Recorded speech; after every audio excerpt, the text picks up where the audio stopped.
management of aromatase inhibitor-related pain and other symptoms with acupuncture. I think acupuncture plays a huge role in clinical care today, especially in cancer patients, but more broadly for patients who have a variety of problems.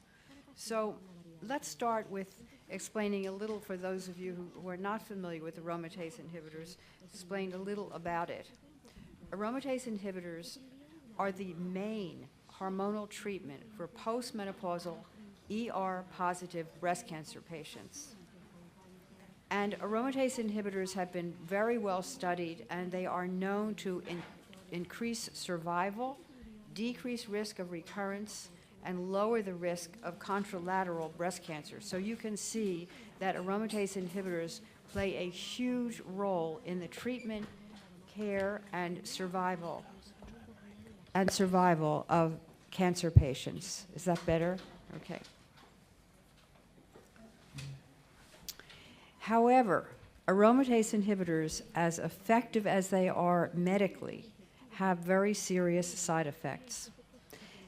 Aromatase inhibitors are associated with increased risk of musculoskeletal symptoms, and about a third of all women treated with aromatase inhibitors suffer from severe joint pain, that is arthralgia, or muscle pain, or myalgia.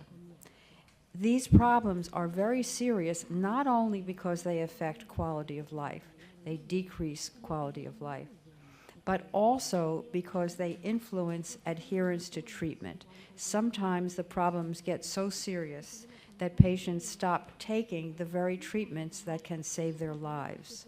So if there is some way we can reduce these serious side effects of this excellent treatment, it would be extremely important. And that's where this presentation is going. The primary side effects associated with aromatase inhibitors are pain, arthritis, and arthralgia. And these problems were the first ones documented as treatable with acupuncture by the United States National Institutes of Health Consensus Conference in 1997. The website at the bottom right, you can click on that and get for free the entire consensus conference. But it's quite old now, and you really don't need it, because since 1997, there have been numerous controlled clinical trials. All of these studies have supported the role of acupuncture for the control of pain, including joint pain and the other aches and pains associated with aromatase inhibitors. So let's look at some data. Quote, women with aromatase inhibitor-induced arthralgias treated with acupuncture had significant improvement of joint pain and stiffness, which was not seen with sham or placebo acupuncture. Acupuncture is an effective and well-tolerated strategy for managing this common treatment-related side effect, and this comes from a randomized, blinded, sham-controlled trial, the best kind of study that one can do, and the kind that we should all aspire to in trying to study the efficacy of any complementary modality. A little more data. Quote, postmenopausal women with stage 1 to 3 breast cancer who reported aromatase inhibitor-related arthralgia were enrolled in a single-arm feasibility trial.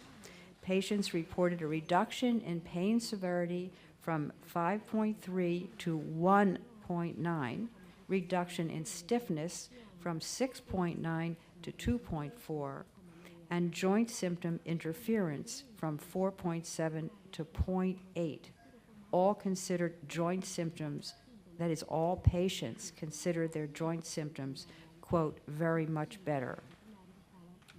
Still more data. Quote, recent advances from published clinical trials added evidence to support acupuncture for symptom management in cancer patients.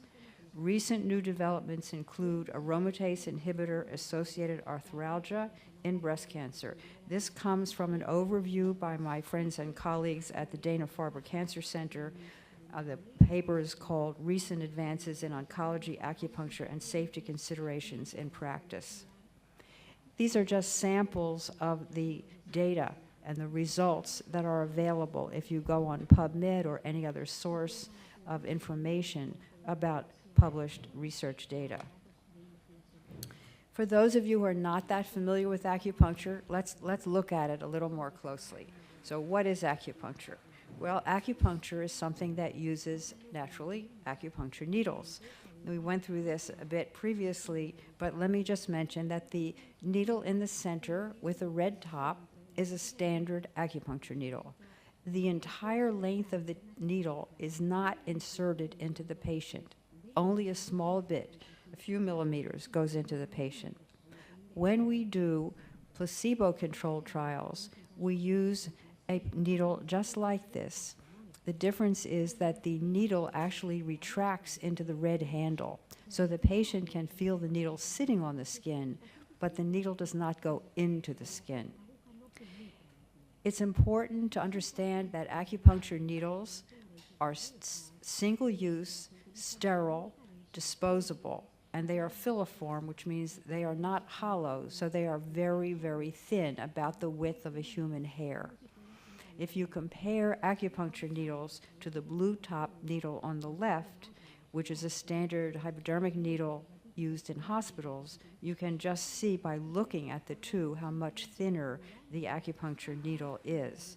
On the top right, there is a round blob. It doesn't look like very much, but it is actually an acupuncture stud. It's an intradermal needle, which is a tiny little acupuncture needle embedded in a sterile bandage. And the needle is placed into the skin and left in place. I can tell you that we did a study using these needles, these intradermal needles, these little tiny miniature thumbtack-looking needles, compared with regular needles, and they do not work. They come from France. They come from other places as well, but the ones that we used were manufactured in France. They were very high quality, but unfortunately, they did not do the job. So we have discarded those for all future trials, and we use only regular acupuncture needles going forward. Of all of the complementary therapies, acupuncture enjoys the most credibility in the medical community. And that is because there is a substantial body of data showing that acupuncture has measurable and reproducible physiologic effects. Understanding and describing its mechanisms of action in modern scientific language will further advance the field, and many of us are engaged in just that effort, in trying to show in modern terms what the mechanisms are, so that we can convince people that acupuncture is not a placebo effect. Of course, everything has a bit of a placebo effect, but by and large, acupuncture is very effective in treating a wide variety of problems. Well, the traditional theories of acupuncture are based on the idea of meridians. There were said to be 6 vertical meridians on each side of the body, and these were said to be channels through which energy flowed. The idea was that the energy, or called qi, which is a vital energy, could be influenced by pricking with needles along the meridians. So inserting needles at defined points along the meridians was thought to regulate the flow of qi and produce clinical effects. That's the traditional theory that came from China from maybe 3,000 years ago, probably even before that time. The current status of understanding is a little bit different. We now understand that qi and meridians are not visualized, cannot be detected or determined with any modern scientific tools. Chances are they do not really exist. The strongest research evidence comes from studying the nervous system, because acupuncture appears to regulate physiologic and psychologic functions via the nervous system. So acupoints and meridians, the basis of ancient acupuncture, have no unique anatomic structures to which they are related. But they do coincide with trigger points, with nerves, with blood vessels, and with myofascial planes. Acupoints themselves, the places where you put the needles, are called acupoints. Those acupoints are rich in nerve endings. That's been very well studied and very well established. So acupuncture mechanisms have indeed been researched, mainly in these three areas: nerve conduction, neurotransmission, and with functional MRI equipment.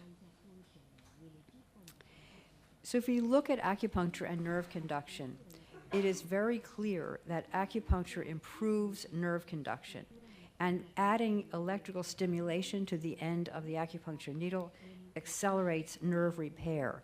It is likely that through this mechanism, we are able to reduce neuropathic pain and other problems associated with what we call neuropathy. This has been studied widely. I'm just giving you one indication, one reference, and one picture. But it's very clear that acupuncture improves nerve conduction. We also know that acupuncture acts at multiple levels of the brain. Wherever you put the needle, it eventually ends up somewhere in the brain to release something and to provide the benefit. So, for example, if we look at endogenous opioid neurotransmitters, we can see some animal studies that are absolutely fascinating. If you give acupuncture to a rabbit, the first box on the top, rabbit A, and you take cerebrospinal fluid from that rabbit and inject it into another rabbit, that second rabbit will have analgesia. In other words, the benefit of acupuncture can get transmitted through the cerebrospinal fluid to another animal. This is just amazing if you think about it. I'll show you something even more amazing. We know that response to acupuncture varies from patient to patient. This is true for any kind of treatment, medicines of all kinds, good responders and poor responders. People are different from one another, and they're not robots, and we have to expect these differences. One reason that there may be differences in acupuncture response across patients is that there may be a genetic predisposition. And this is thought to be possible because the studies show that some inbred strains of mice are more sensitive than others to electroacupuncture. In fact, mice lacking the beta endorphin gene show no pain relief, no analgesia. Acupuncture has also been looked at with fMRI studies, and I think these are the most striking studies of all. You're all familiar with fMRI equipment. This is a picture of an fMRI, functional fMRI machine, and it takes pictures of the brain and shows where in the brain something is happening. So this is an especially interesting report. Areas that light up with analgesia are the same that light up with acupuncture. And you can see this even more clearly in this study. The first two rows show acupuncture, actual real acupuncture results when acupuncture is used in the left leg and the left hand. And you can see that the areas of the brain light up in the right places according to those acupoints. In the third row, the one that's called minimal acupuncture, that did not happen. And in the bottom row, if you just do light pricking, nothing lights up. So this shows very clearly that acupuncture is having a profound effect on what's going on in terms of brain release of endorphins, no doubt, but a profound effect in brain activity, whereas the slight acupuncture and just the pricking have no effect. Many people have claimed that the effects of acupuncture are placebo effects. That is not likely for the following reasons. First of all, we see acupuncture analgesia in animals, in little children, and the effects are higher than the expected 20 to 30% placebo effects in all chronic pain studies. There is always a placebo effect with anything that you do to a patient. So when in our research, we always look for a benefit that is higher than the placebo effect, which we can estimate as somewhere around 20 to 30% of patients. And finally, the strongest evidence that acupuncture is not a placebo effect is that in randomized placebo-controlled clinical trials, acupuncture is seen to be beneficial, whereas the controlled acupuncture, the sham, the placebo acupuncture, or the absence of acupuncture has no effect.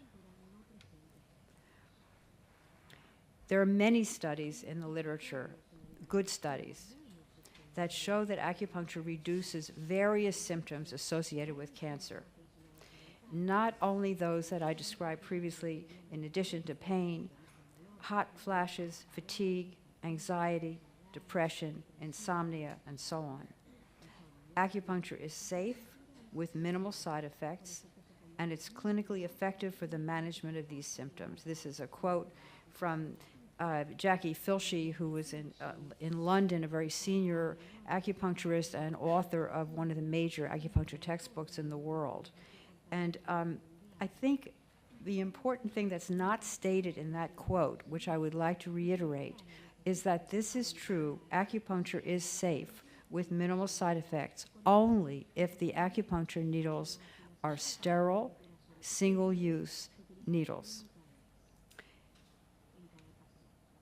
There are other cancer patient symptoms that are well treated with acupuncture, and we use acupuncture in our clinic for these and other problems: arthritis, xerostomia, neuropathy, nausea, fatigue, hot flashes, stress, depression, and anxiety.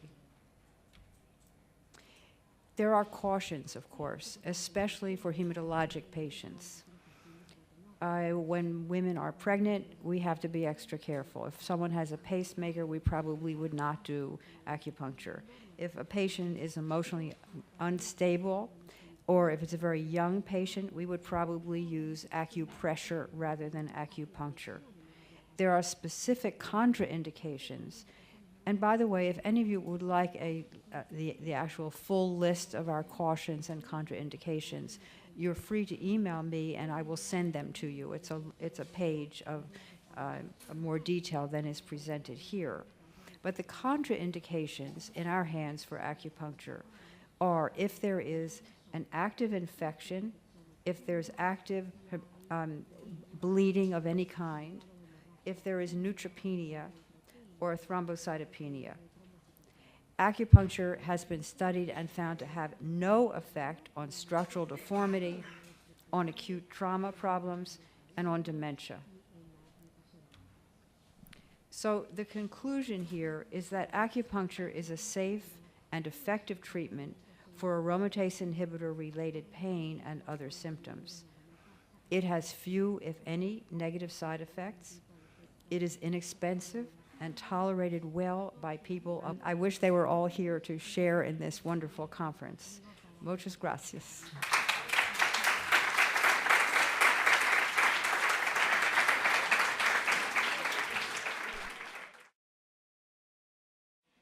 I'd be very happy to take any questions.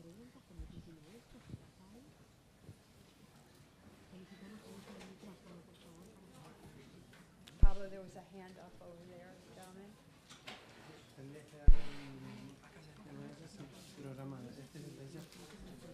This is yours. Thank you.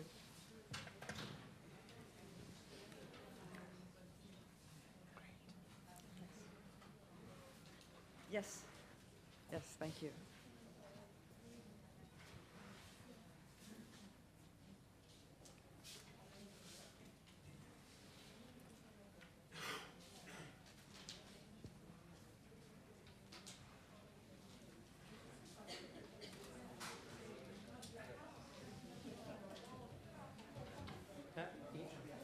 Las preguntas las pueden hacer en español si quieren, porque ahora la doctora tiene ella los auriculares. ¿Sí?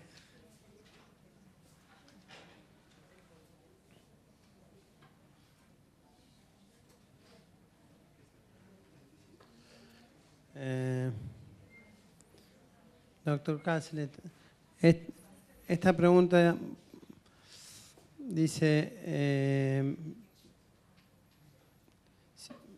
si usted afirma, ¿por qué afirma que la inestabilidad emocional es algo que puede, que hay que tener cuidado cuando uno hace acupuntura? Esa es una pregunta. En unas contraindicaciones o precauciones. La otra es, si no está indicado en depresión, el tratamiento con acupuntura.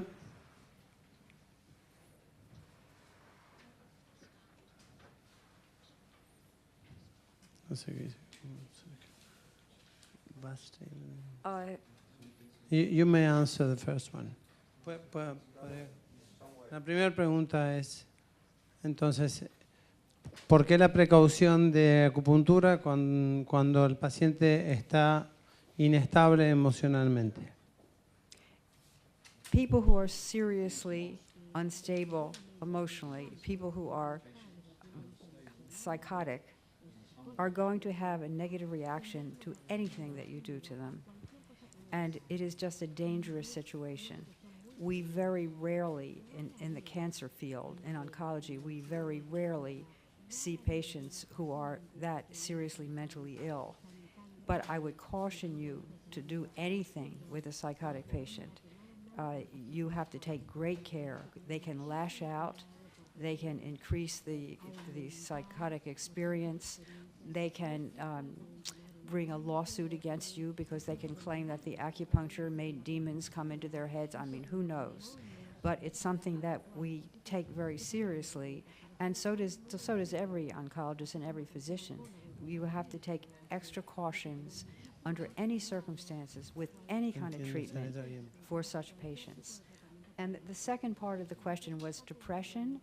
No, depression, acupuncture is effective in treating depression, but not serious chronic depression. It may help in addition to standard medications, which we are often involved in. That is, we treat patients who are severely depressed with acupuncture when they are also on medication. There are many patients whose depression is not serious enough to warrant a PO by mouth medications, and certainly we treat them without any difficulty. It's a very common use of acupuncture. Creo que la pregunta que la hizo la misma persona tiene que ver en la interpretación de la depresión como un estado de inestabilidad emocional. Y si eso sería una dificultad en pacientes depresivos o que están cursando un cuadro de depresión para no hacerles acupuntura. Como pareciera plantearse como una contradicción. No, these are cautions. This is something that the clinician must address and understand. Everyone is depressed. All cancer patients are depressed. If they weren't depressed, they wouldn't be normal. It's not nice to have cancer. It's horrible to go through cancer treatment. We expect a degree of depression. I am talking about a different level. I am talking about a level of severe psychotic depression, which has to be treated by a psychiatrist with medication. Trying to treat that kind of depression with acupuncture is hopeless. Acupuncture could be added, but it cannot be a primary treatment for that degree of severe depression. Al auditorio solamente le aclaro que las preguntas concernientes a la charla de ayer fueron hechas el día de ayer. Hoy no se trataron temas como homeopatía u otras terapias, digamos, entonces nos vamos a focalizar en lo que fue la charla de hoy. Por eso no voy a hacer esas preguntas y voy a pasar a las que tengan relación con el tema de lo que ha sido la charla y la presentación de la doctora. Barrie, Estas preguntas están hechas probablemente por acupunturistas interesados en conocer las secuencias de puntos que utilizaron. Algunos aparecieron en los estudios de resonancia magnética funcional, pero por ejemplo los puntos que utilizaron para hacer ostomía, si utilizaron uno o varios puntos, y cuáles son los puntos que en sus trabajos utilizaron. Eso sería muy útil para nosotros. Every published study is required to detail the acupoints. So any published study, whether it's by our group or others, if you go into PubMed, you can find the article and it will give the specific acupoints. It will also indicate how frequently acupuncture was performed, typically twice a week for 4 to 6 weeks, and it will also give other details about the acupuncture. As I mentioned yesterday, unfortunately, I am not an acupuncturist. I do not have in my head all the acupoints for the various studies that we have done, but you can find them online. All of our studies are published. The only one that's not yet published is our study of lymphedema, but that's not correct because it just came out last week in the journal Acupuncture and Medicine.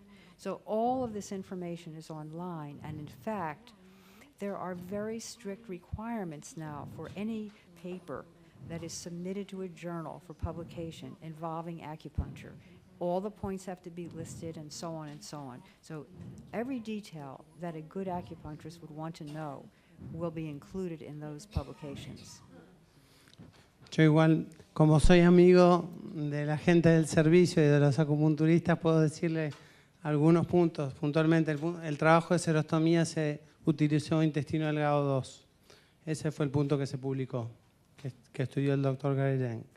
Large intestine 2. All right, we do a lot of P6. That I know because that sort of helps everybody. We also have found, and this is published not by us but by others, that this acupoint, when pressed, is extraordinarily effective for calming children.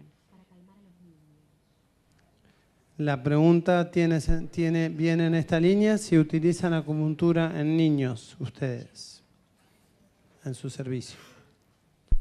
We do occasionally. We are more likely to use acupressure, simply because we, until now, have not had enough acupuncturists to take care of all the patients involved. And the cancer patients, the pediatric cancer patients who come into our hospital, generally are so ill. They're treated sufficiently with pain medications. We would like to do more with them.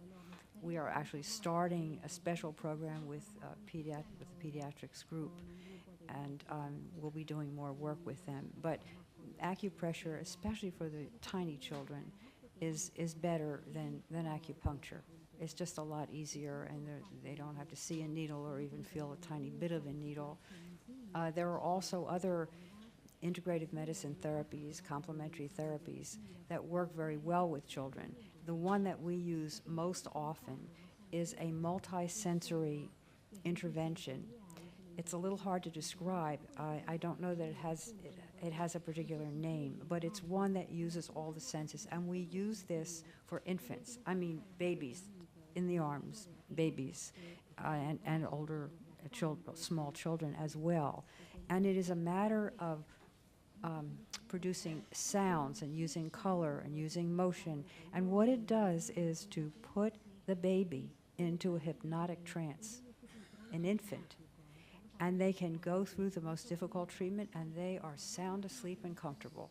It's magic to see it. Works better than acupuncture for infants. Bueno, hay una pregunta acerca de acupresión o digitopuntura que con los niños creo que ya la respondió.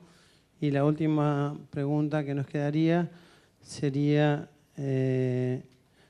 respondió con los niños y con el punto pericardio 6 o NA1 que se utiliza para ansiedad y náuseas, ¿sí? Es un punto muy efectivo. La última pregunta sería si tienen alguna experiencia en tratamiento con acupuntura del síntoma cansancio inducido por inhibidores de la tirosinquinasa en tratamientos de la leucemia mieloide crónica. Algo bastante específico de hematología. Se llama imatinib, so on. We conducted a study of fatigue experienced by cancer patients. And it is not yet published. We recently finished it. We're writing it up. We found a negative result. Acupuncture did not relieve fatigue. It was a large randomized study. We were very disappointed.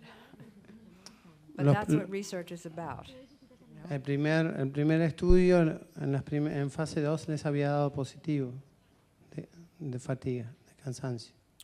The pilot study was positive. That's why there's always a sequence of events in research. You know, you start out doing a small pilot study for safety, and then for efficacy, if it looks good, then you do a larger pilot. And when originally it seemed that acupuncture did play a role in relieving fatigue, we went to a proper study. And the randomized study, which is the only kind of study that gives us results that we can rely on, just did not show the expected effects. This happens all the time in research, in regular standard scientific research as well as integrative medicine research. You do your best, but it doesn't always come out as you hope. Esto quizás sea un buen mensaje para que nos llevemos a casa nosotros en nuestro compromiso. Con todos los fondos que tienen y con todas las oportunidades y los excelentes estadísticos que tienen, que me consta, inclusive en un primer estudio fase 2, que algo aparentemente parece ser promisorio o dar resultados positivos, tenemos que tener honestidad científica todos, y eso es uno de los mensajes que realmente deseamos transmitirles desde ASOI, que seamos honestos y comprometidos, estemos comprometidos con la investigación, aunque podamos hacer poca, que la hagamos de calidad y buscando la verdad, porque lo que va a ayudar a los pacientes o no los va a ayudar es la verdad. Absolutely true. Yes. Muchas gracias, Barrie. Muchas gracias a todos. Thank you.